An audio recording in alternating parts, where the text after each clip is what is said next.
Coucou les mamans binguistes, encore Sarah Seyo pour l'épisode 3 de Maman Binguiste. Maman Binguiste, le vlog des mamans qui vivent à Bangui. N'oubliez pas de vous abonner, de partager pour qu'on puisse partager nos expériences avec d'autres mamans qui vivent peut-être des difficultés quelque part là-bas dans leur petit coin. Alors, je m'excuse, on a mis du temps à faire cet épisode 3 parce que maman était débordée avec tous les petits bobos des enfants. On a eu la varicelle, les otites, la fièvre, la poussée de dents, toutes les petites maladies. Ces 2 semaines ont été vraiment compliquées. Mais par la grâce de Dieu, ils vont tous bien et maman aussi. Alors, la maman Bangui, c'est celle qui court, qui est toujours en train de faire deux choses, qui maximise son temps, qui maximise son agenda avec les différentes tâches qu'elle a à faire. Donc, on va faire court parce que là, j'ai mes courses à faire tout à l'heure. Aujourd'hui, on parlera de comment allier une vie professionnelle et une vie de maman, mais dans un cadre un peu particulier.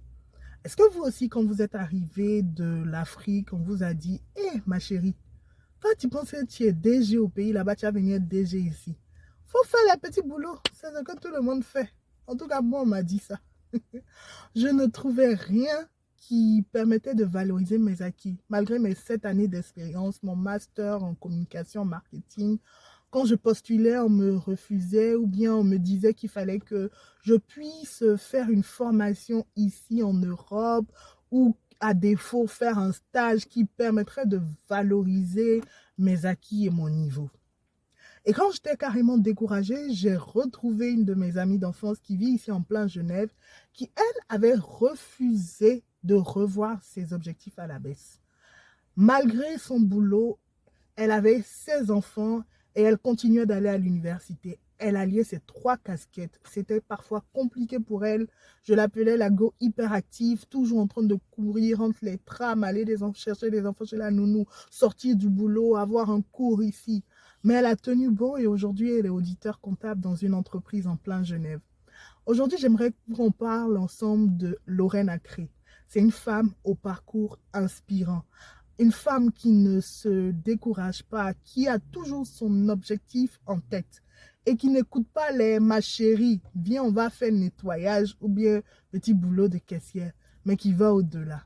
Tu es une maman binguiste, je te demande d'aller au-delà, d'avoir des rêves pour toi, pour ta famille, pour tes enfants, quel que soit ce que la société va te dire aujourd'hui, tu peux y arriver. Ça ne va pas être facile. Avec l'histoire de Lorraine, on va voir que quel que soit ce que cela lui en a coûté, elle a continué d'aller, de continuer ses études, de continuer de travailler, de s'occuper de sa petite famille. Toi aussi, tu peux y arriver, maman Binguise. Et cette vidéo est faite pour toi. Bon, je vous laisse. Je vais faire les courses avant de récupérer les enfants à l'école. Bonne soirée. Au revoir. J'essaie vraiment de garder le cap. Déjà se déplacer, c'était un peu ça les difficultés. Et puis il faut dire aussi que mon mari, il y a longtemps qu'il vivait dans ce pays et lui, il avait déjà ses repères, il avait déjà sa manière de fonctionner. Donc je suivais au départ, mais après en me débrouillant toute seule, j'ai commencé à utiliser d'autres moyens, à me déplacer autrement. Enfin, voilà, donc c'est un peu ça. Donc déjà la difficulté, s'insérer dans une société qu'on ne maîtrise pas. Et ensuite, trouver la bonne formation, la formation qui nous sied. Déjà, il faut dire qu'à Abidjan, j'ai un master en fiscalité depuis Abidjan. Et pour moi, venir ici, on a cette face, les gens ici, ils ont cette manière de formater l'esprit des nouveaux arrivants pour dire non, ici c'est les petits boulots, il faut faire ça, nos diplômes de la Côte d'Ivoire ne sont pas reconnus. Et ça a tendance à décourager en fait. Déjà, mon objectif à long terme, c'est être dans la fiscalité. Donc, du coup, m'insérer déjà dans le domaine de la finance et tout. J'ai dit, OK, je commence par la finalité, la comptabilité. Et la comptabilité, c'est, on va dire, il y a des normes un peu universelles. Donc, du coup, et c'est la Suisse, c'est, voilà, toutes les banques sont représentées, tout ça. Du coup, je dis, je me lance, pourquoi pas? Et déjà, trouver la bonne formation, je l'ai trouvée. Ensuite, comment s'inscrire? S'inscrire à l'université, j'avais tellement de protocoles et il faut dire que pour moi, l'objectif ici, c'est vraiment mon mari et mes enfants. Du coup, il fallait trouver une formation qui me permettait de concilier ma vie de famille, la, faire le cursus normal, universitaire, on va dire, ou grande école, c'est bachelor. Et bachelor, ça a plein temps.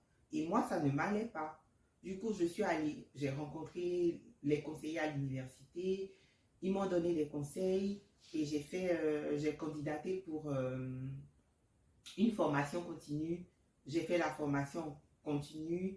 Et puis voilà, c'est de là que je suis partie. Enfin, le moyen de garde. Et pour avoir les crèches, c'est pas évident du tout. Déjà, Genève, c'est une petite ville. Et puis, à cause des organisations internationales, mais il y a un monde fou. Il y a un monde fou. Et pour trouver des places en crèche, c'est pas de tout repos. Donc, j'avais pas de place à la crèche et il fallait trouver quelqu'un pour gérer tout ça. Vu que j'ai pas de contact, je viens d'arriver, ma seule option, c'était la femme du témoin de mariage du témoin de mon mari qui vit en France voisine, donc à environ 1 heure de Genève. Donc c'était elle qui pouvait me garder la petite. Du coup, fallait quitter Genève, venir en France, poser la petite avec les moyens de transport. Donc j'ai la poussette, venir en France, déposer la petite. Il faut dire que de la gare où le bus de Genève me laisse à la maison où vit la dame, il n'y a pas de moyen de transport, il fallait y aller à pied. Et du coup, je marchais environ 20 minutes avec ma fille. Donc, imaginez, pendant l'hiver, c'était la galère. Parce que c'était le froid. Et dans cette zone-là, la Suisse, c'est les montagnes. Donc, le côté de la France qui est vers nous, ce sont les Alpes. Et là-bas, enfin, même quand il fait froid en hiver, en plein Genève, il fait beaucoup mieux, beaucoup plus doux que dans les côtés de la France qui nous entourent. Donc là-bas, il y a vraiment, c'est vraiment la galère. Donc, en hiver, c'était chaud. Il fallait venir poser la petite chez la dame en question. Et ma fille, tant que je ne suis pas là, elle ne mangeait pas. Donc, elle devait rester là pendant tout le temps. Donc quoi, 4-5 heures de temps sans manger. Et ça aussi, ça pèse. Donc laisser la petite là, retourner sur Genève pour les cours. Et ensuite le soir, vu que je finissais à 21h30, revenir à l'aéroport, là où travaille mon mari. On va prendre maintenant la voiture, aller chercher l'enfant. Quand on rentre à la maison, c'est quasiment minuit et demi, 1 heure du matin. Tu ne peux plus manger, tu es fatigué, c'est tout de suite dodo, quoi. Donc, c'était vraiment, vraiment ça la galère. C'est vrai, enfin, à un moment, on est découragé, on se dit, ça n'en vaut pas la peine de continuer la formation, évidemment, parce que ça demande beaucoup. Et en fait, tu sacrifies un tout petit peu de la vie de ton enfant, des moments que tu dois passer avec les enfants, et tu sacrifies aussi ta vie de couple. Alors qu'au départ, tu quittes Abidjan, tu viens en Europe, c'est plus pour fonder une famille, quoi. Donc, c'était pas évident. J'ai bataillé, voilà.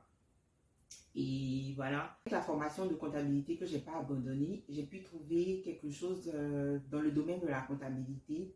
Donc là, comme je sors de maternité et que je ne veux pas être sur tous les fronts, j'ai opté pour un travail à 40%. Donc ça veut dire que je travaille 2 jours dans la semaine.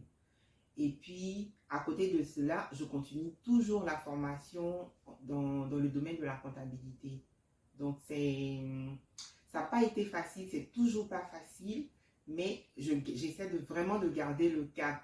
C'est surtout ça. Parce que quand on vient d'arriver ici, il faut le dire, on nous rabat vite fait sur les petits boulots et les devanciers qu'on trouve ici aussi ont tendance un peu à nous encourager à rester dans ces petits boulots-là.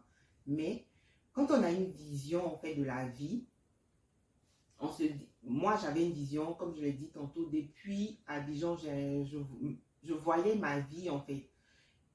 J'avais imaginé une vie que je voulais et quand je suis venue ici, je me suis dit, il faut que je me donne les moyens déjà d'atteindre le niveau de vie que j'ai laissé à Abidjan avant de venir ici.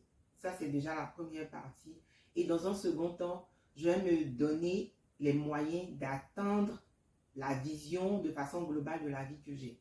Donc, le combat, c'est un combat de tous les jours. C'est pas facile, mais il y a une leçon que j'ai retenue de tout ça, c'est que quand on veut, on peut y arriver. Donc, voilà. Alors, toi, maman Benguis qui m'écoute, ce que j'aimerais te dire à la fin de ce temps et ce que j'aimerais que tu retiennes, c'est que il y a des difficultés, effectivement. Mais ce que tu dois garder, c'est ta vision de la vie. Il y a des difficultés, mais ces difficultés-là ne doivent pas noyer ta vision. Tes difficultés-là ne doivent pas tuer en toi l'ambition. Ça n'a pas été facile. Tu as écouté mon histoire, mais j'ai tenu le cap.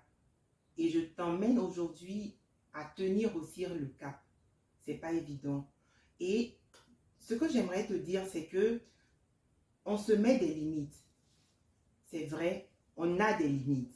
Mais on ne se rend pas compte de ce qu'on peut arriver à faire quand on sort de sa zone de confort, quand on essaie de dépasser ses limites. Et ce que je veux que tu retiennes, dépasse tes limites et tu verras tes capacités. Parce que jusque-là, je pense que c'est peut-être pas tes capacités. Tu peux encore beaucoup plus. Essaye et tu verras. Dieu te bénisse.